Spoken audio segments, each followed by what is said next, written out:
항상 이게 절기가 되면 목회자 말씀 준비가 제일 어렵습니다. 왜냐 한정된 소재 안에서 또 제가 너무 부족해서 이게 한 주간 감사의 제목이 무엇일까 하게 늘 고민을 했거든요. 그런데 주시면서 시편 23편 말씀을 묵상을 했어요. 계속. 근데 깜짝 놀랐어요. 오늘 짜고 고스도 아니에요. 예, 오늘도 깜짝 놀랐어요. 시편 23편에 또 찬양대가 찬양 부를 때 오늘 설교 다 끝난 것 같아요. 예, 설교 끝입니다. 예, 뭐 또 할 말이 있겠습니까? 시편 23편으로 통하여서 하나님께 찬양을 영광 돌리는데, 그러면서 이제 여러분 잘 아는 시편 23편의 말씀이기도 하고, 그리고 우리 많은 성도님들이 사랑하는 말씀이기도 합니다. 특별히 저는 시편 23편을 초등학교 때부터 매를 맞아가면서 암송을 했기 때문에 잊을 수 없는 말씀이기도 하고, 또 사랑하는 말씀이기도 합니다. 그러다 보니까 오히려 주일날 설교를 해본 적이 없는 것 같아요. 흔한 본문인데 설교를 처음 해본 것 같아요. 여기 주일에서는요. 네, 시편 강의할 때는 큐티 때는 너무 한 경험이 있긴 한데, 저는 시편 23편의 말씀을 보면서 묵상하면서 항상 제 자신을 볼 때 내가 얼마나 연약한 존재인가를 깨닫게 됩니다. 어떻게 보면 사람들은 정말 완벽하게 살고자 열심히 살아가지 않습니까? 그러나 겉으로도 완벽하게 보이는 삶일지라도 그 내면에는 무엇이냐? 실패와 좌절로 인한 마음의 상처로 살아가는 인생이 뭐 대부분입니다. 시편 23편의 이 말씀을 통해서 결국 우리는 참 연약한 존재임을 발견하게 되지만, 또 한편으로는 이러한 영혼을 불쌍히 여겨주시고 또 유래해 주시는, 새 힘을 주시는 하나님의 사랑을 또 우리는 발견하게 됩니다. 시편 23편의 말씀은 다윗이 하나님께 드려진 시입니다. 그런데 이 다윗의 직업이 목동이었습니다. 그렇기 때문에 다윗은 어떻게 보면 양의 특성을 잘 아는 사람이었고, 또 목자가 해야 할 일이 무엇인지를 잘 알고 있는 사람이었습니다. 그는 외로울 때마다 양을 돌보고, 늦은 밤 아무것도 보이지 않는 그런 상황 속에서 두려움이 밀려올 때라도 그럼에도 다윗이 목동으로서 그의 일을 할 수 있었던 것은 그의 믿음 안에, 그 마음 안에는 바로 주님이 살아 계시기 때문입니다. 바로 그 하나님께서 다윗을 만져주셨고 또 치유해 주셨기 때문에 이후에 그가 목동의 삶 이후 이제는 사울에게 쫓김을 당하고 또 이스라엘의 왕이 그 되는 그 모든 과정 여정이 그 버틸 수 있었던 힘은 어디에 있었냐? 바로 목동 다윗의 삶이 있었기 때문에, 그렇기 때문에 그는 이 힘든 그 왕의 여정도 능히 이겨내게 된 줄 믿습니다. 결론적으로 이 시편 23편은요 다윗의 인생의 고백이라고 말할 수가 있는 것입니다. 그리고 다윗은 무엇보다 선한 목자 되신 그 하나님께서 다윗을 만져주시며 그 사랑의 손길로 그를 치유해 주시고 회복시켜 주시는 그 은혜를 그는 분명히 깨달아서 오늘 시편 23편의 이 노래가 아마 지어지지 않을까라는 저는 개인적인 생각을 하게 됩니다. 저는 이제 이 말씀 1절부터 6절이 다 좋은 말씀이고 저 은혜의 말씀인데, 근데 저는 특히 3절의 말씀을 함께 여러분께 나누고 싶습니다. 그 3절의 말씀을 보면 내 영혼을 소생시키시고 자기 이름을 위하여 의의 길로 인도하신도다. 아멘. 어쩌면 오늘 이 3절의 말씀은 현재 우리 교회가 겪고 있는 이 상황과 굉장히 비슷한 상황이고, 더더 바랄 것은 우리의 영혼이 소생시켜야 하는 그런 소망이 있는 상황이라고 저는 볼 수가 있습니다. 그래서 지금까지 지켜준 하나님의 은혜에 감사하지만 무엇보다 우리가 구할 것은 무엇이냐? 나를 소생케 해주시는 하나님, 그 하나님을 간절히 찾고 의지하고 바라보는 오늘 이 시간 되기를 간절히 소망합니다. 그렇다면 본문에 나오는 이 소생이라는 단어는 무엇일까요? 이 소생은요 슈브라는 동사의 변형입니다. 그러면 이 슈브라는 동사의 변형에 어떤 의미가 담겨져 있느냐? 제가 찾아보니까 이전 상태로 돌아가는 것이다 라고 나와 있습니다. 이전 상태로 돌아간다. 이 이전 상태에 돌아간다는 그냥 또 다른 의미가 뭐냐면은 회개케 한다라는 것이죠. 여러분 우리가요 다시 이전 상태로 가는 방식이 있는데, 방법이 있는데 그것이 무엇이냐? 바로 회개다라는 것이죠. 하나님의 형상으로 돌아가는 방법이 무엇이라고요? 회개다라는 거죠. 회개. 그래서 오늘 이 소생이라는 단어는요, 바로 이전 상태로 돌아가는 거, 회개해야 한다는 의미가 담겨져 있고요. 두 번째는 무엇이냐? 새롭게 회복한다라는 의미가 담겨져 있습니다.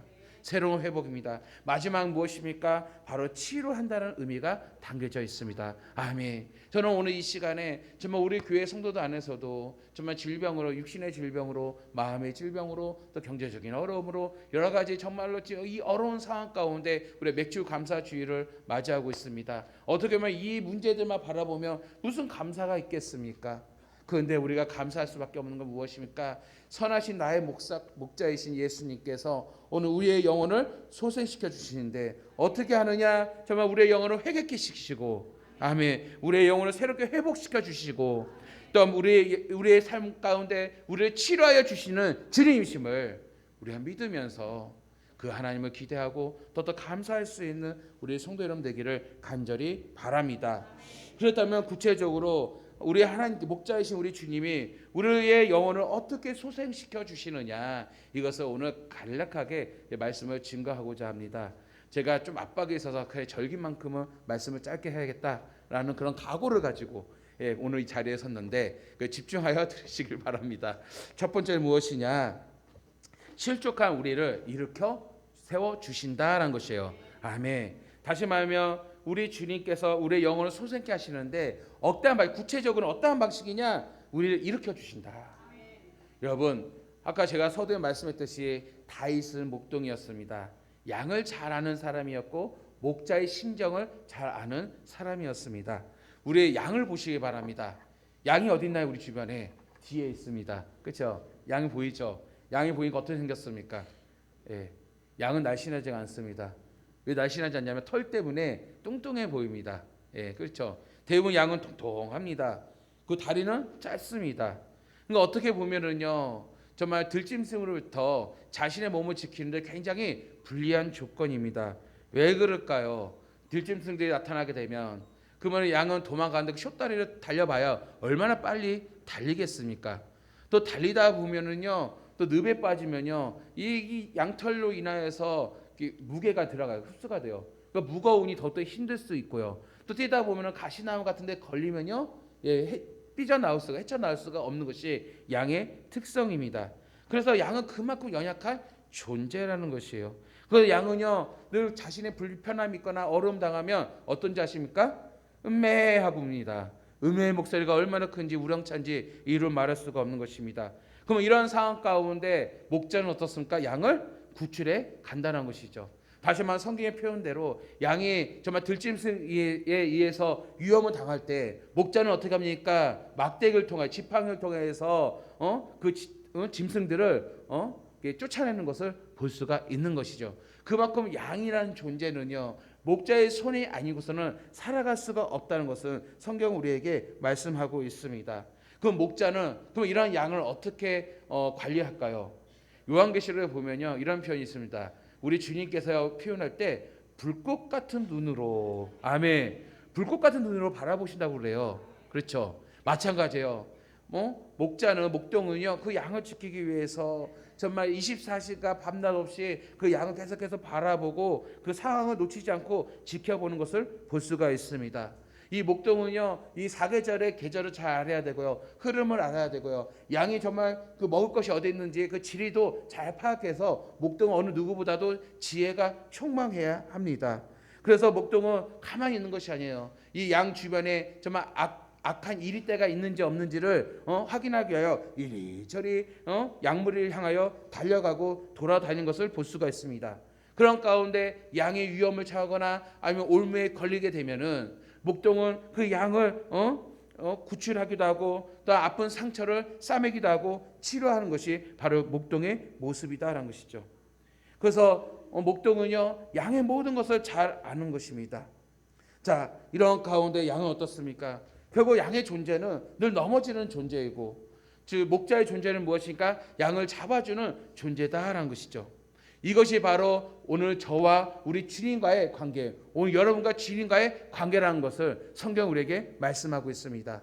그래서 여러분 인생을 살아가면서 여러분들이 넘어질 수 있어요. 넘어지지 말라는 거 아니에요. 여러분 인생 살아가서 범죄할 수 있어요. 죄를 지을 수 있어요. 물론 죄를 짓지 말아야겠죠. 하지만 질 수 있다가 거기에 정죄당하지 아니할 것은 무엇입니까? 바로 목자 되신 우리 주님께서 바로 우리를 붙잡아 주시고 우리의 모든 죄에서 자유케 하신 줄 믿습니다. 이것이 바로 여러분 양과 목자의 관계이듯이 우리와 주님과의 관계다라는 것이에요. 그래서 오늘 이 시간 여러분이 교회 생활할 때에도 어떻게 해야 됩니까? 교회 생활을 종교 생활하지 마시고 바로 양과 목자의 관계처럼 예수님과 관계 맺는 생활하시기를 주의 이름으로 간절히 축원합니다. 이것이 진정한 신앙생활이에요. 여러분, 그런데 우리는 신앙생활 하다 보면 영적 침체에 빠져 안 빠져요?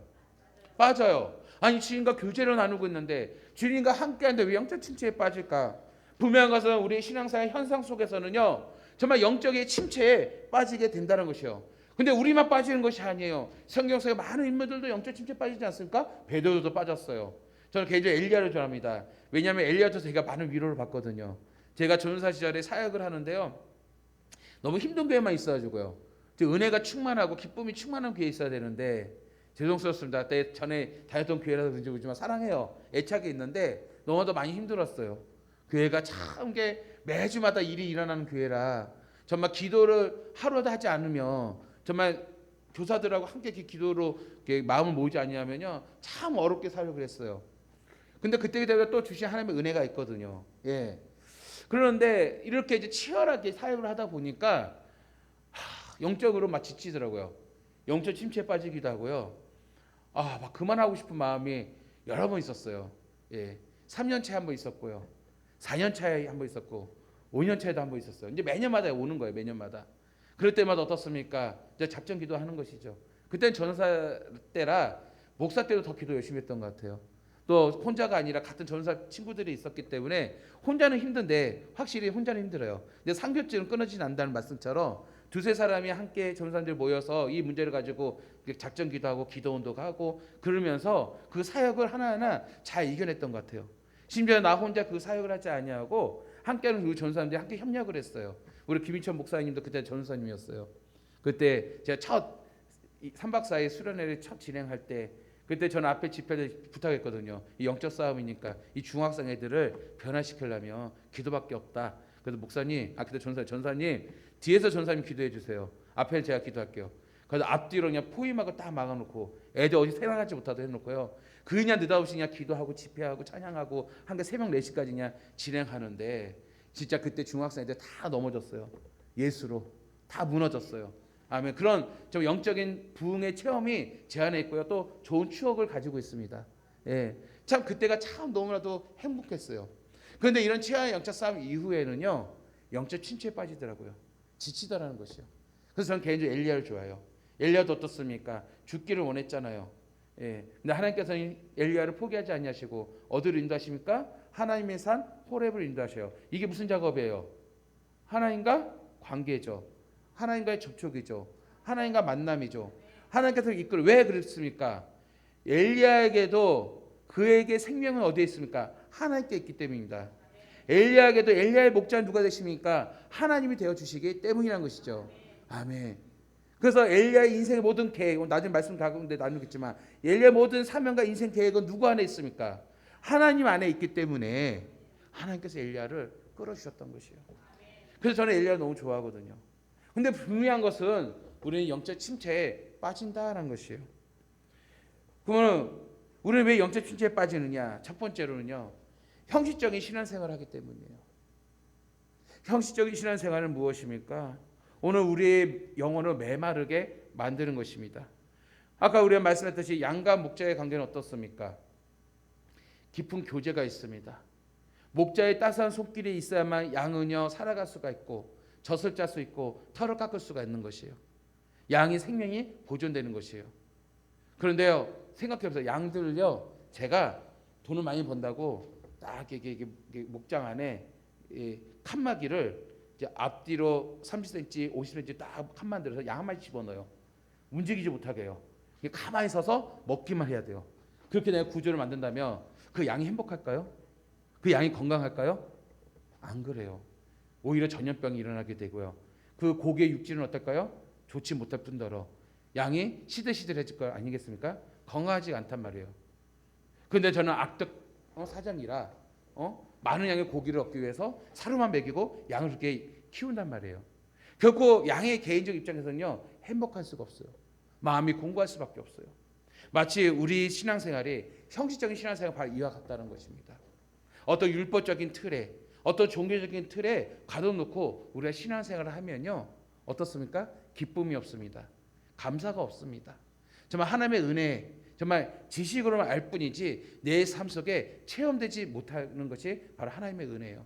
오늘 저녁에 우리 헌신 예배도 이런 부분 체험에 관한 이야기를 잠깐 나누려고 하는데 정말 우리의 신앙은 어떤 신앙이 되어야 되냐? 정말 구원의 기쁨과 감사가 넘치는 신앙은 다른 게 아니에요. 어떤 종교적인 신앙이 아니라 체험적인 신앙이 되어야 할 줄 믿습니다. 바로 주님과 관계 속에 체험이 되어져야 하는 것이에요. 그래서 여러분 겉보기에는요 종교생 하신 분들 보세요. 성경책 메고 옷 그날따라 이쁘게 진중목으로 자고 그러면 왠지 신앙 좋아 보이잖아요. 그렇죠? 근데 여러분 옛날에 투캅스 원 안 하나요? 영화에 투캅스 원 그렇죠? 불량 형사 와이프 예. 불량 형사도 교회 와서는 얼마나 거룩해 보입니까? 그런데 그의 삶은 어떻습니까? 예, 엉망진창 아니겠습니까? 바로 이러한 모습이에요. 이러한 삶 가운데 신앙에 무슨 기쁨이 있겠습니까? 무슨 감격이 있겠습니까? 무슨 감사가 있겠습니까? 오늘 이러한 신앙생활은요 영적 침륜에 빠질 수밖에 없다는 것입니다. 또한 여러분 우리 영적 침륜에 빠진 것은 다른 게 아닙니다. 우리가 죄를 지었어요. 근데 우리가 회개하지 않는 신앙생활이에요. 죄는 지을 수 있어요. 우리 죄를 지었을 때 여러분 죄를 잘한 건 아니죠. 하지만 중요한 것은 날마다 거룩은요 바로 날마다 회개하는 것이에요. 날마다 회개할 때 우리는 날마다 거룩한 삶이 되는 것이에요. 죄를 안 짓는 것이 거룩이 아니라 죄를 짓더라도 회개하는 삶이 이루어져야 할 줄 믿습니다. 그리고 여러분 범죄할지라도 회개할 때는요 그 죄에 대해서 매이지 마세요. 정죄당하지 마세요. 아멘. 왜 그럴까요? 예수 그리스도께서 우리의 모든 죄를 깨끗하게 씻어 주신 줄 믿습니다. 아멘. 근데 중요한 것은 우리 영적 침체에 빠진 것은요 바로 회개치 않는 신앙생활이에요. 왜 회개하지 않을까요? 고집이 세기 때문에, 교만하기 때문에 우리가 회개하지 않는 것입니다. 뭔가 여전히 내가 해결할 수 있다고 생각하기 때문에 회개하지 않는다는 것이죠. 우리 영적 침체에 왜 빠집니까? 세속적인 신앙 때문에 영적 침체에 빠집니다. 우리의 신앙생활이 세속화에 빠졌단 말이에요. 여러분 교회의 매력은 어디에 있을까요? 교회의 매력 교회에서 정말 막 연예인들 불러서 콘서트 열고 뭔가 우리가 생각하는 뭔가 화려한 무대와 화려한 것에 교회의 능력이 있을까요? 아니에요. 교회의 능력은 거룩성에 있습니다. 아멘. 지금 초신자들 예수 잘 모르는 사람들 우리가 예수님 전하기 위해서 온갖 세속적인 방법을 다 동원해서 그들을 이 자리에 채운들 중요한 것은요 교회의 능력은 나타나지 않는다는 것이에요. 그들도 원하는 건 무엇일까요? 영혼 아니겠습니까? 영혼의 회복이에요. 영혼의 회복은 어떻게 되느냐? 내 영혼이 거룩해질 때 그때 바로 나의 하나님을 만나는 것입니다. 나의 하나님 만난 것이야말로 오늘 교회의 존재이고 교회의 능력인 줄 믿습니다. 그래서 우리 하나님께서 내가 거룩하니 너희도 거룩하라. 오늘 우리가 정말로 하나님의 인격적으로 만나는 비결 중 하나는 무엇이냐? 다른 게 아니라 내가 거룩해져야 한다는 것이에요. 여러분 들어준 예물 우리 레위기 마쳤죠? 이제 레위기 마치고 이번 또 이제 사도신경 이해하기 이제 사도신경 한번 우리 한번 이야기 나누려고 수요일은 말씀 양육이잖아요. 제자훈련 개념으로 수요일 하는데 사도신경 이해하기로 이제 시작을 하고자 하는데 레위기를 은혜감을 잘 마쳤어요. 참 레위기 재밌었죠? 예, 재밌었는데 참 이 레위기 속에서 나타나는 이 하나님의 말씀 가운데 중요한 것은 핵심이 무엇입니까? 거룩 아니겠습니까? 다시 말하면 우리가 레위기 안에는 참 많은 부분이 하게 된 예물들이 있어요. 예물들. 이 예물은 무엇입니까? 다른 게 아니라 거룩한 예물이고 이 예물 자체가 무엇인가? 하나님과의 관계이고 이 하나님과의 관계에서 이 예물을 통해서 우리는 무엇인가? 하나님을 증거하고 인정하는 사랑의 표현이란 말이에요. 이것이 레위기에 우리에게 정말 크게 내포되어 있다는 것입니다. 여기에 중요한 건 무엇이냐? 하나님의 거룩한 자를 만나 주신다는 것이요. 그런데 우리가 세속적인 신앙에 빠져보세요. 세속화가 이루어지면요 바로 하나님의 거룩한 성품이 잃어버리게 된다는 것이요. 하나님의 거룩한 성품을 잃어버리게 되면 영적으로 둔감해집니다. 그러니까 교회 생활에 재미가 없죠. 곰곰이 생각해 보면 성도님들하고 이렇게 성경 공부를 하거나 이야기를 나누잖아요. 그만 얼굴에 기쁨이 있습니다. 왜 기쁨인지 아세요? 영적인 소통이 있기 때문이요. 무슨 말이냐면 알아들으니까. 예컨대 우리 정보경사 눈에 보이니까 내가 정보경사하고 수학 공부를 합니다. 그런데 수학 공부를 하는데 너무 어려운 문제였어요. 못 풀 것 같아. 너무 어려워. 힘들어. 그럼 기쁨이 있어요? 아니 머리 쥐어뜯거나 스트레스 받거나 괜히 옆사람 화내거나 짜증내거나 아마 그럴 거예요. 정보경 권사님 성격이라면. 왜? 완벽주의니까. 완벽하게 해야 되니까. 아니 뭐 제가 재밌게 얘기하는 거예요. 그런데 만약에 정보경 사님이 그런 가운데 유레카 푸는 방식을 발견하게 되었어. 그건 어떤지 아십니까? 기분이 너무 좋아서요. 오늘 저녁에 딸들에게 야 오늘 회식이다 그럴 거예요. 그렇지 않겠습니까? 기분이 너무 좋은 거야. 내가 뭐 고민했던 것이 풀어지니까. 마찬가지예요. 오늘 우리 영적으로 깨닫게 되면 영적으로 뭔가 그 진리를 알게 되면요. 기뻐할 수밖에 없어요. 수가성 여인이 물동이를 던져버리고 정말로 복음을 외치면 기뻐한 것처럼 이 영적 눈에 뜨게 되면 정말 신앙생활 삶의 기쁨이 넘칠 수밖에 없는 것이에요. 근데 세속화에 빠지면 무엇입니까? 영적으로 둔감해지기 때문에 교회 생활의 의무화가 되고 교회 생활이 재미없어지고 교회 생활에 지치게 돼서 교회 생활과 사회 세상의 문화센터, 문화생활에 비교가 돼요. 솔직히 말해서 어디가 더 재밌습니까? 문화센터가 더 재밌죠. 그렇게 되면서 어떻습니까? 멀리 떠나가게 된다는 것입니다. 성도 여러분, 정말로 오늘 우리는요. 오늘 예수 안에 살아가면서도 주의할 것은 이렇게 영적 침륜에 빠져서는 안 된다는 것이죠. 그래서 우리 주님께서 우리에게 이 영적 침륜에 빠지지 아니하도록 어떻게 하냐? 우리를 이렇게 세워주신 줄 믿습니다. 이렇게 세워주셔요. 시편 56편 13절에 말씀합니다. 주께서 내 생명을 사망에서 건지셨습니다. 아멘. 우리 주께서 그 생명을 사망에서 나의 생명 사망에 건지셨는데 그러면서 뭐라고 하느냐? 실족하지 아니하게 하시리라. 아멘. 그 이유는 무엇인가? 우리를 실족하지 않기 위해서 우리를 사망에서 건져내시는 주님이심을 믿으시길 간절히 바랍니다.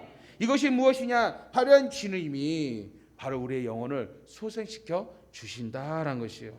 그러게 성도 여러분, 오늘 내 영혼이 영적 침륜에 빠져서 지쳐 있으니까 오늘 나의 목자 되신 주님을 의지하고 바라보시기 바랍니다. 그 하나님께서, 그 주님께서 오늘 여러분의 영혼을 소생시켜 주시는데 다른 게 아니에요. 실족한 우리의 신앙, 우리의 삶 가운데 이렇게 세워주실 줄 믿습니다. 두 번째는 무엇이냐? 바로 장애물을 제거하여 주십니다. 아멘. 우리 하나님께서 소생케 하여 주신다는 게 무엇입니까? 인생의 장애물을 제거하신 이가 누구라고요? 나의 주님이시다. 나의 목자 주님이시다는 것이죠. 제가 서두에 말했습니다. 양들은 숏다리예요. 그 통통합니다. 털은 뭉성합니다. 그래서 다닐 때 불편해 안 불편해요? 불편해요? 불편하죠. 저도 불편하더라고요. 몸이 크니까. 예.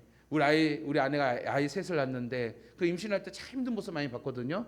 뭐가 이렇게 힘들까 했는데 제가 벌 받는 것 같아요. 저희 체험하고 있잖아요. 이게 보통 일 아니더라고요. 진짜 한 몇 시간 이렇게 움직이면요 허리가 너무 아프더라고요. 예. 그때 우리 김치호 목사님하고 아짠하고 서울 구경시켜 주는데 이틀 동안 6만 보 7만 보 걸었어요. 와 죽겠더라고요. 그래서 제가 그때 몸살을 냈잖아요. 링게를 맞았습니다. 예, 근데 제가 만약에 날씬하고 몸이 건강해서 아마 그러지 않았을 거예요. 그만큼 이게 보통 일 아니더라고요. 그렇죠? 근데 양들은 어때요? 양들 자체가 그래요. 숏다리에 살은 쪘고 털은 그냥 뭉성하고. 그러니 어떻습니까? 어떤 진흙이나 어떤 흙이나 어떤 늪에 빠지면 묻히고 오면 더 무거 안 무거요? 무겁죠. 그게 굳어지면 전염병 감염이 있어요 없어요? 있죠. 그렇단 말이에요. 제가 개인적으로 우리 아이들 애 셋이니까 정말 반복적으로 가는 코스들이 있습니다. 휴가가 되면 아이들하고. 그렇죠? 첫째가 애기면 당연히 양보로 가야겠죠. 그럼 둘째가 태어나면 당연히 또 양보로 가야 되고요. 셋째가 태어나시 또 다시 양보로 가야 돼요. 왜? 걔들은 처음이지만. 근데 나는 여러 번 간단 말이에요. 그러면 내가 가는 코스가 아는 코스니까 아무 건선 알겠지만 우리 애들이 풀어놔요. 내가 장소만 딱 넣으면 야 구경. 그럼 알아서 애들을 구경하고 하는데 저는 양 먹이를 안 줍니다. 왜 안 줄까요? 생각보다 양이 더러워요. 갈 때마다 양이 얼마나 더러운지. 그냥 털이 그냥 지저분하고 흙덩어리 음가 그다 엉덩이 묻고 그래서 맹하면서 쫓아오는데 내가 진짜 너무 그게 싫어가지고 그 양 곁에 안 가요. 예. 우리가 생각한 것보다 양이 그리 깨끗하지 않다는 것입니다. 그래서 어때요? 양은요. 정말로 그 사나운 짐승 때 도망갈 때도 그 짧은 다리 뛰어다니다도 소리가 가시나무 같은 늪에 걸려봐요. 털에 걸리면은 결국 잡히게 돼 있거든요. 그러니까 수많은 장애물들이 있단 말이에요. 그러면 이런 양은 자 일정 시간이 지나면 목자는 어떻게 할까요? 양의 털을 깎아 안 깎아요? 깎아요. 깎는단 말이에요. 깎는 여러 가지가 이유가 있죠. 양의 털도 쓸모있게 사용할 수도 있죠. 그렇죠. 비유를 한다면 하나님께서는 오늘 우리를 통해서 영광 받으시잖아요. 우리의 헌신에 더 영광 받으시잖아요. 사용하신단 말이에요. 그러니까 양도요 목자의 관리 안에 있지만 양은 목자를 통해서 사용돼요. 쓰여진단 말이에요. 근데 우리는 지금 양의 입장에서 봅시다. 양의 털을 깎는 것은요 양을 위한 것이에요. 양에게 어떻게 보면은 장애물에 걸리지 않도록 그렇죠. 털을 관리해 주는 것이고 두 번째는 온갖 세균과 곰팡이와 감염으로부터 보호하기 위해서 깎는 거. 즉 위생적인 부분을 위해서도 양의 털을 깎는단 말이에요. 그렇죠. 그러면 생각해 보세요. 양이 내가 이제 바위깡도 양의 털을 깎으려면 양이 순순히 내어주나요? 안 내어줘요. 이게 양의 특성이란 말이에요. 그 장애물을 제거해 주려고 하는데 꼭 그 장애물에 대해서 거부해요. 왜 그럴까요? 양은 너무 고집이 세거든요. 자기 중심이거든요. 어느 교회 안에서도 제가 목회를 하다 보면 우리 다 양들이잖아요. 양들 보면 나름대로 하나님의 말씀 따른다고 하는데요. 다 자기 해석이야. 자기 고집이야. 그렇지 않아요? 아니 그냥 좀 이렇게 우리 이렇게 합시다. 정말 선하신 마음으로 하나님 뜻 가운데 선하신 마음으로 가는데 꼭 거기에 튀는 사람이 있어. 난 그렇게 안 할래. 근데 한편으로는 어떻습니까? 이게 양의 습성이거든요. 양의 습성. 그러면 예수님께서 어떻습니까? 그 한 마리 양이 떠나가고 잃어버리며 찾기 위해서 얼마나 애씁니까? 그게 또한 예수님의 사랑이고 마음 아니겠습니까? 이 양이면 그래도 나 안 할래 이렇게 한두 명 양이 되지 마시고 이 양이면 좀 목자의 마음을 알고 우리 안에서 잘 조화롭게 균형되게 마치 예수 그리스도 머리에 대고 성도가 한 지체가 된 것처럼 일어나 될 수 있는 우리 성도 되기 간절히 바랍니다. 아멘. 근데 양이 이게 고집이 세단 말이에요. 자기 중심이에요. 인간 중심이에요. 온갖 욕심이 또 가득 차요. 양은 자기 자랑이 가득해요. 그래서 자기밖에 몰라요. 그러니 그 장애물을 제거하려도 스스로 그 장애물에 넘어진단 말이에요. 스스로. 그럼 여러분 이 장애물을 제거한다는 것은요 우리가 살 길입니다. 축복받는 길이에요. 근데 곰곰이 생각해 보세요. 우리 성경에서 늘 반복적이지만 내가 정말 축복받는 사람이 되기 위해서는요 어떻게 할까요? 성경에 많은 사람들은요 인물들은요 그냥 제가 이렇게만 표현할게요. 금이 순금 정금이 되기 위해서는 뭘로 연단해야 돼요? 불로 연단하죠. 진짜 연단이 필요합니다. 하나님의 부르심이 쓰인 모든 사람은요 부르심에 필요한 연단이 있어 없어요? 있어요. 있단 말이에요. 그러니까는 이 연단은 저는 다르게 말하고 싶어요. 바로 장애물을 제거하는 과정이에요. 오늘 우리 인생에 있어서 하나님께 연단받는 거는요 내가 하나님을 향한 하나님께 가는 데 있어서의 수많은 인생의 장애물들을 제거하는 과정이 바로 연단이라는 것이죠.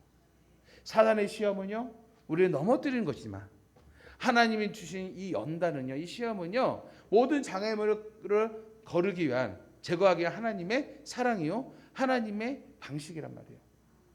그렇기 때문에 양은요 분명한 것은 털 깎기 싫어합니다. 근데 분명한 것은 털을 잘 깎으면 양은 건강해지고 가벼워지고 자유로워지는 것이에요. 그렇죠. 그런데 잘 보세요. 털을 깎는데 실은 연단이 있어요. 무슨 말이냐면 군대 가신 분은 알겠지만 옛날에는 기계 잉 했지만 옛날에는 쇠 이렇게 하죠. 박성희 선생님 그렇죠. 쇠로 했나요? 쇠로 해서 아마 이 시대에는 60대 우리 군대 가신 분은 쇠로 했어가 쇠 이거 있잖아요. 깎는 거 바리깡. 그래서 쇠 바리깡이요. 이 날이 잘 안 쓰면 어떤지 아닙니까? 머리카락이 살이 찝혀요. 찝히면 아파 안 아파요? 아파요. 땜빵 생겨요 안 생겨? 생기죠. 땜빵이 생겨요. 엄청 아픕니다. 그렇죠? 그니 그 아픈데 근데 군인들 머리 왜 깎아요? 깎아야만 하니까. 예, 군인으로서 표식을 해야 되니까 깎는단 말이에요. 깎을 때 자유로울 수 있어요. 군인으로서. 그렇지 않겠습니까? 근데 깎는 과정은 아프단 말이에요. 그러니까 양은요 순간의 그 아픔 때문에 순간의 연단 때문에 계속 피하고 자기 고집, 자기 방식대로 행동한단 말이에요. 자기 방식대로 살아가려고 한단 말이에요. 그러나 목자는 잘 알고 있어요. 목자는요 양의 생각과 다릅니다. 오나 우리가 왜 고집 피웁니까? 왜냐하면 내가 다 안다고 생각하거든요. 다 안다고 생각해요. 항상 저기 전사 시절에 우리 김희철 목사님 오셨으니까 옛날 추억이 많이 나는데, 제가 이제 제 어떻게 보면은 선배이기도 하지만 제가 신학교에서 공부를 하면서 신학의 체계를 잡아주는 전사님 김희철 목사님 잡아주셨어요. 많이 도와주셨어요. 왜냐면 저는 이공대 출신이잖아요. 그러니까 신학을 기초가 없었는데 정말 그 짧은 기간 안에 같이 한 3, 4년 생활하면서 신학적인 토론을 하고 신학적인 이야기 나누고 어려운 책들도 본인은 다 이해를 하니까 그래서 저에게 이야기를 나누면서 제가 많이 소화할 수 있도록 많이 도와주셨던 목사님이었는데, 그런데 이제 목사님하고 다니면서 또 새로운 이제 뭐 신학생들이나 이렇게 만나다 보면은 또 말도 안 되는 소리 할 때가 있어요. 근데 아는 건 많아요. 아는 건 많은데 그게 논리적 맞지가 않아요. 그 우리는 그냥 거기서 뭐 너 틀렸다 잘못다 이런 말은 안 해요. 다만 이런 말을 합니다. 그냥 헛똑똑이다. 헛똑똑이다. 똑똑한데 헛똑똑이에요. 이런 표현을 많이 하는데, 제가 하나님께 기도하게 하나님 저도 하나님의 말씀 가운데 헛똑똑 되지 않도록 하나님의 진리의 말씀을 하나님의 허락하시는 것까지 깨닫고 이해해서 말씀을 증거할 수 있도록 해달라고 기도를 하거든요. 왜냐하면 이 헛똑똑 안에는요 자신의 교만이 내재되어 있기 때문입니다. 그런데 이 사람이 왜 교만해지냐면 다른 게 아니에요. 자, 인간이 과학이 아무리 발달해도요, 오늘 제가 모르겠어요. 여러분 이것만 참조할게요. 사람이 어느 한 분야에서 공부를 하다 보면 그거 거기서 PhD까지 박사학위까지 공부하게 되면요, 그 전공만이 학자가 아니라 다른 분야도요 학자가 될 수 있어요. 무슨 말이냐면 어떻게 공부하는 접근 방식을 알아요. 한 라인을 통달하게 되면 다른 라인을 연구할 때도 수월하게 할 수 있어요. 그래서 저는 어떤 분야든 간에 정말 박사까지 공부하시는 분은 굉장히 존경스럽습니다. 보통 일이 아니거든요. 그런데 아무리 이런 박사들이 깊은 어떤 진리까지 내막까지 깨닫고 깨달아도요, 오늘 수많은 지금까지 모든 연구된 이 결과물, 이 과학의 결과물들은요 발견이라는 것이에요. 그러니까 인간이 할 수 있는 최고의 지식은요 발견입니다. 발견하는 것이에요. 근데 발견한다는 건 뭐냐면은 여전히 발견하지 못한 것도 있다라는 것이에요. 그렇죠? 근데 하나님은 어떤 존재입니까? 하나님은요 발견자가 아니에요. 하나님은 창조자입니다. 창조자이기 때문에 이미 하나님의 모든 것을 다 장신이 만든 거예요. 안다는 것이요. 그러니 발견할 이유가 없어요. 그렇기 때문에 성경에서 하나님은 나는 스스로 있는 자라고 말씀하는 거예요. 나는 스스로 있는 자예요. 누구에서 존재된 것도 아니고 누구에서 만들어진 분이 아니라는 것이에요. 그렇기 때문에 우리 인간은요 하나님 앞에서는요 그 말씀 앞에서는요 헛똑똑 돼서 안 된다는 것이에요. 왜? 내가 여전히 보지 못한 게 있기 때문이란 것이에요. 내가 보지 못한 게 있다니까요. 있다는 것이에요. 그렇기 때문에 목회자일수록 학자일수록 정말 우리가 알면 알수록 어떤 한 분야에 내가 깨닫고 알수록 더 낮아지고 겸손함으로 배워야 할 줄 믿습니다. 예. 근데 이러한 자가 바로 인생의 장애물을 극복하고 이겨나갈 수가 있다는 것입니다. 여러분, 그렇기 때문에 오늘 교회 안에서도 오늘 하나님의 말씀을 인도하고 하나님의 말씀을 가르치는데 이처럼 헛똑똑한 사람들이 많단 말이에요. 나는 안다는 것이에요. 뭐 때문에? 자기 교만 때문에. 그래서 성경에서 하나님이 가장 미워한 것이 있으니 그것이 무엇입니까? 교만이었던 것이에요. 그래서 교만한 자는요 예수님을 믿지를 못하는 것입니다. 성도 여러분, 오늘 우리 안에는 교만할 수 있는 참 도구들이 너무나 많습니다. 정말 인본주의적인 신앙이 있어요. 구습이 있습니다. 또 자기 자랑이 있습니다. 자기 경험이 있습니다. 그런데 이것은요 바로 헛똑똑이란 말이에요. 이 모든 것을 어떻게 해야 되느냐? 목자이신 주님, 나를 잘 아는 이미 창조자이신 목자. 그래서 성경에서 양과 목자 때 양이 스스로 잘 알아요? 양이 진단합니까? 아니죠. 목자가 양이 상처나면 아까 말 소생이 치료하다는 의미가 있다고 했잖아요. 목자가 알고 바리깡으로 아픈 부위를 깎아서 그 부위를 항생제를 바르든지 바르고 찢어서 꼬매주든지 누가 다 해요? 목자가 한단 말이에요. 목자가. 근데 양은 어떤다? 그게 싫다. 그 아픔이 싫다고 자기 생각대로 자기 견해대로 자기 지식대로 헛똑똑으로 움직이는 양들의 모습. 결국 어떻습니까? 그거 자기 고생이고 자기 연단이란 말이에요. 그래서 성도 여러분, 오늘 우리 안에서도 헛똑똑이 있습니까? 우리 안에 자기 교만이 있습니까? 여러분, 이것이 장애물입니다. 오늘 나의 목자 되신 주님께 그래서 나의 모든 것을 내어 맡기는 것입니다. 아멘. 우리가 내어 맡기라는 의미가 바로 여기 있는 것이요. 바로 창조자이신 나의 하나님께 양으로서 나의 모든 것을 내어 맡길 때 나의 주님은 어떻게 하시냐? 내 인생의 모든 장애물을 어떻게 해요? 제거하여 주실 줄 믿습니다. 그러게 여러분, 오늘 소생케 하신 주님, 오늘 여러분 인생 가운데서도 무엇보다 내가 어떻게 할지 모를 때에는 여러분 침묵하며 묵묵히 기도의 자리에서 나의 모든 것을 주님께 내어 맡기는 시간을 가지시기 바랍니다. 분주하지 마시고 여기저기 사람 다니면서 말 떠들어 다니지 마시고 정말 하나님 앞에서 그 임재 가운데 계속 은혜의 자리로 찾아갈 수 있는, 그래서 여러분 제가 금요 기도회 때도 말씀드렸죠. 그래서 어떤 자리로 가야 된다고요? 기도의 자리로 가야 된다고요. 기도의 자리로 갈 때 바로 비로소 오늘 주님께서 나의 인생의 모든 장애물을 제거해 주실 줄 믿습니다. 아멘. 마지막 세 번째입니다. 우리 하나님께서는요, 우리를 소생케 주신다는 건 다른 게 아닙니다. 나의 계획이 아닌 하나님의 계획 안에 두신다는 것이에요. 아멘. 이것이 중요해요.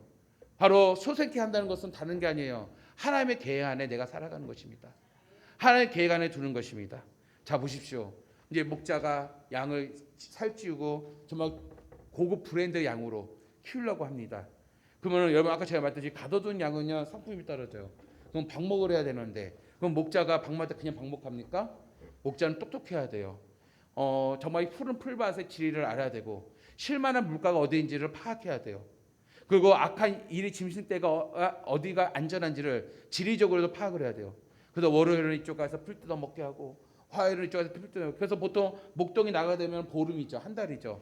보름 한 달 나가서 어떤가 양을 잘 먹인 다음에 우리 안으로 또 쉬게 하고 또 때가 되면 또 다시 가게서, 그래서 목동은 너무나 괴로워요. 많이 힘들어요. 고달파요. 그렇지 않겠습니까? 그래도 불구하고 어떻습니까? 목동은 양을 키운단 말이에요. 그러기 위해서 어떻습니까? 목동은요 계획이 있어야 돼요. 이지요 저지요 이죠. 나의 경험에 의해서 나의 지식에 의해서 경험을 따라서 안전하게 양들을 이끌면서 그들을 먹인 것을 볼 수가 있습니다. 여러분 우리가 소생하기 위해서는요 다른 게 아니에요. 나의 계획은 한계가 있어요. 나의 계획은 한계 있어요. 그러나 하나님의 계획은 무한하다는 것입니다. 아멘. 그래서 우리가 부르심, 소명을 받는 게 무엇입니까? 나의 열심과 나의 열심으로 주의 일을 하고 나의 열심을 소명하는 사람은요 금방 지치게 돼 있어요. 하지만 하나님의 부르심을 따라서 소명받아서 하나님의 계획 안에 이끄심을 받는 자들은 무엇입니까? 날마다 샘솟는 은혜가 넘치게 될 줄 믿습니다. 우리 사도행전 쭉 흐름 들었죠? 교회의 형성 과정을 위해서 사도행전을 쭉 막아보기 시작해서 예수님이 예루살렘 입성 이후로 사도행전 마무리까지 다 지었어요. 그렇죠? 그 가운데 오면 기억하세요. 바울 보십시오. 바울의 사역의 1차, 2차, 3차 전도 여행과 로마까지 향하여 갔을 때 이게 바울의 계획이었습니까? 아니죠. 어떻게 알 수 있을까요? 한 가지 사건이 있었죠. 바울이 정말로 문명이 없는 무지의 정말로 복음이 아예 없는 그 아시아를 향하여 복음을 전하고자 하였는데 누가 막으셨어요? 성령이 막으셨어요. 자, 바울이 로마를 향하러 가는데 수많은 믿음의 형제들이 있었어요. 바울을 사랑했습니다. 로마 가면 이 사람 죽는지 알아, 순교당한지 알아요. 그 형제들이 말려 안 말려요? 말려. 누구의 계획이에요? 성도들의 계획이죠. 교회의 계획이요. 그러나 바울은 어떻습니까? 어느 계획 안에 있었어요? 하나님의 계획 안에 있었다는 것이죠. 하나님의 계획 안에서 바울은 달려갔기 때문에 오늘날의 바울이 된 줄 믿습니다. 오늘 성도 여러분, 오늘 우리가 소속해 되는 그 인생을 살아가는 것은 다른 게 아니에요. 바로 하나님의 계획 안에서 그 이끄심을 받을 때 비로소 우리는 소속해 되는 인생으로 살아가게 될 줄 믿습니다. 여러분, 오늘 우리 스스로가 안전해요. 나 잘한 것 같아. 자부해요. 뭐 신앙적으로 만족해. 뭔가 내 계획적으로, 사업적으로 내 계획적으로 다 이루어지고 있어. 육신적으로 건강해. 야, 내가 평안하다고 정말 자부하고 생각한다. 여러분, 이것은 우리에게 위기입니다. 내가 뭔가 한다는 것은 위기예요. 오늘 이것이 위기란 것이 요한계시록에서도요. 라우디게아 교회에서 예수님께서 우리에게 말씀하고 있습니다. 요한계시록 3장 17절 18절에 보면 네가 말하기를 나는 부자라 부여하여 부족한 것이 없다 이렇게 말하고 있어요. 그러니까 좋다는 것이에요. 교회 생활할 때 난 부자야. 교회 생활할 때 난 복 받았어. 난 부족한 것이 없다라고. 이것은 무엇이냐? 오늘 인간의 발견한 한계점이에요. 인간의 발견한 영적인 영역이에요. 근데 예수께서 뭐라 평가합니까? 없다 하나라고 그래요. 근데 뭐라고 하냐? 네 공부한 것과 네 가련한 것과 가난한 것과 눈먼 것과 벌거벗은 것을 알지 못하노다. 난 부에서 풍족한 줄 알았는데 내가 알지 못한 것이 있다라고 예수님께서 말씀하고 있습니다. 그래서 예수께서 뭐라고 말씀합니까? 내가 너를 권한다라고 말씀하고 있어요. 무엇을 권하느냐? 내게서 불러 연단한 금을 사라고 그랬어요. 불러 연단한 금, 불러 연단한 금, 불씀을 제거하라는 것이에요. 이 불러 연단한 금 무엇입니까? 진정한 참된 회개를 말하고 있습니다. 진정한 참된 회개를 하라는 것이에요. 그래서 참된 회개를 통해서 부유하게 하라는 것이에요. 또 뭐라 합니까? 흰 옷을 사라고 그랬어요. 흰 옷을 무엇입니까? 오늘 흰 옷은 바로 구원의 백성 입을 옷 아니겠습니까? 의의 옷이란 말이에요. 오늘 너희들의 행동들이 정말 의로운 삶으로 살아가는 것이에요. 이걸 사서 입으라는 것이에요. 또 벌거벗은 수치를 보이지 않게 하라는 것이에요. 그래서 안약을 사서 눈에 발라 보게 하라고 그랬어요. 무엇입니까? 벌거벗은 수치. 내가 무죄해요. 즉 뭔가 하나님의 말씀 성령의 조명함이 없이 헛똑똑이죠. 내가 복음, 내가 해석하는 말씀 가운데 만족하고 있었어요. 그런데 아니라는 것이에요. 안약을 사서 눈에 발라. 무엇입니까? 영적인 비전을 보라는 것이에요. 영적인 것을 눈을 뜨라는 것이에요. 성령의 조명을 통해서 영적인 눈을 뜨라고 오늘 말씀하고 있다는 것이에요. 여러분, 이처럼 우리는 스스로 섰다고 생각할 때 순간 넘어질까 조심하며 오늘 라우디게에 향한 예수님의 말씀을 다시 한번 생각하면서 우리가 정말 완전하지 않다는 것을 다시 한번 자신을 돌아보면서 그럼 어떻게 우리가 완전할 수 있습니까? 그것은 바로 오늘 우리의 인생이, 오늘 우리 교회가, 우리의 사역이, 또 우리 선교사님 말씀, 우리의 선교가 하나님의 계획 안에서 이루어질 때 완전하게 될 줄 믿습니다. 이것이 무엇이냐? 이것이 바로 하나님의 계획 안에서 이루어지는 이 모든 것들이 바로 내 영혼을 솟게 하시는 주님이신 줄 믿으시기 바랍니다. 저 말씀을 정리하겠습니다. 우리의 선한 목자 되신 주님, 여러분을 솟게 하여 주십니다. 우리의 영적인 침륜에서 일으켜 주시고 정말 우리의 영적인 장애물을 제거해 주시며 가장 선한 계획을 통해 우리를 성숙함으로 이끌어 주실 줄 믿습니다. 어느덧 벌써 반년이 지났습니다. 저는 여전히 마음이 2025년 이제 시작하는 것 같아요. 근데 왜 이렇게 빨리 지나갑니까? 어떻게 보면 이 반년 동안 지켜준 거 선한 목자 되신 우리 주님께서 우리를 불쌍히 여겨주시고 은혜로 인도해 주신 줄 믿습니다.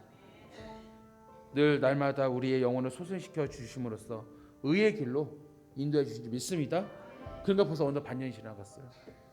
몰랐는데 우리 성문사님도 거의 파송한 지가 거의 10년 된 것 같은데, 그렇죠? 넘었어요. 이제 50대가 되어버렸어요. 예, 조만 있으면 60대면 이제 은퇴 날도 얼마 안 남았어요. 시간이 이렇게 빨리 갑니다. 그런데 지금 열매가 이루어지고 있지 않습니까? 하나님의 계획 안에서 이루어지는, 하나님께서 우리의 영혼을, 우리의 사역을 늘 소성시켜 주심으로써 그래서 우리를 의의 길로 인도하시기 때문입니다. 아멘. 지금 여러분의 지금 장애물이 있어요? 고통이 있어요? 오늘 제가 말씀했듯이 소생, 회개케 하는 것이고 새롭게 회복하는 것이고 치료하는 것인데, 어느 누구보다 지금 우리 교회는 이 소생의 역사가 정말 간절히 필요할 때인 줄 믿습니다. 아멘. 근데 낙심하지 마세요. 바로 나의 하나님이 이렇게 소생시켜 주시는 치료하실 하나님을 믿으시기 바랍니다. 아멘. 지금 잠깐의 과정이에요. 잠깐의 장애물이에요. 더 좋은 것을 주시기 위한 하나님의 계획 안에 있음을 믿으시기 바랍니다. 이때 낙심하지 마시고요. 계속 하나님의 계획 안에 들어가세요. 계속 하나님의 은혜 속에 머무세요. 그러면 이전보다 더 하나님이 회복시켜 주시고 이전보다 더 좋은 것을 우리에게 채워주실 줄 믿습니다. 이때 우리는 비로소 주님 감사합니다. 더 큰 감사제가 우리 안에 울려 퍼지게 될 것이고 정말 이 감사가 더 흘러넘쳐서 더 많은 위로와 더 많은 기쁨이 우리 감사 이 예배를 통해서 넘치게 할 줄 믿습니다. 기억하십시오. 나의 주님, 나의 목자가 되어주셔서 우리의 영혼을 소생케 하여 주시는 하나님이라는 것을 믿으시며 오늘도 내일도 날마다 감사함으로써 나의 주님을 인정할 수 있는 저와 여러분 되기를 주의 이름으로 간절히 축원합니다. 우리 함께 찬양하고 기도하겠습니다. 내일은 난 몰라요. 하루하루 살아요. 불행이나 요행함도 내 뜻대로 못해요. 험한 길 가고 가도 끝이 없고 고뇌요 주님 예수 발레미사 내 손 잡아 주소서. 내일은 난 몰라요 장래일도 몰라요 아버지여 날 붙드사 평탄한 길 주옵소서. 좁은 이 길 진리의 길 주님 가신 그의 길 힘이 들고 어려워도 찬송하며 갑니다. 성령이여 금성을 항상 들려주시고 내 마음은 정했어요 편치 함께 하소서. 내일은 난 몰라요 장래일도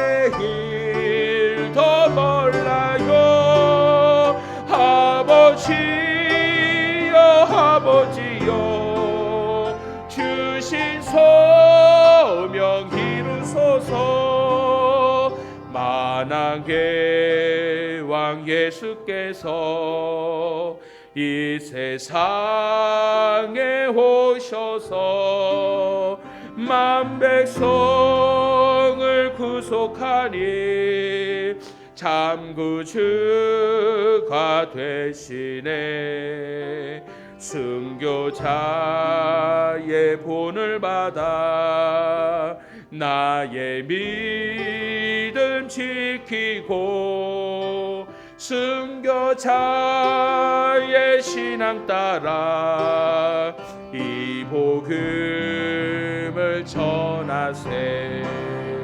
불과 같은 성령이여 내 맘에 항상 계셔 정극하는 그날까지 주여 지켜주옵소서. 오늘 이 시절의 말씀을 가지고 기도하겠습니다. 주님, 오늘 맥주 감사 예배로 주님 앞에 나아가 예배할 때 주님 간절히 구할 것은 바로 내 영혼을 소속해 하시는 주님을 의지합니다. 내일도 날 모르는 인생 가운데 오직 주님께 내 모든 것을 내어 맡기오니 주여 내 영혼을 소생시켜 주시사 하나님의 그 은혜 가운데 머물게 하여 주시옵소서. 천국 가는 그날까지 성령께서 함께 동행하여 주시사 나의 삶을 이끌어 주시고 날마다 주께서 주시는 생명의 줄기로 살아가게 하여 주시옵소서.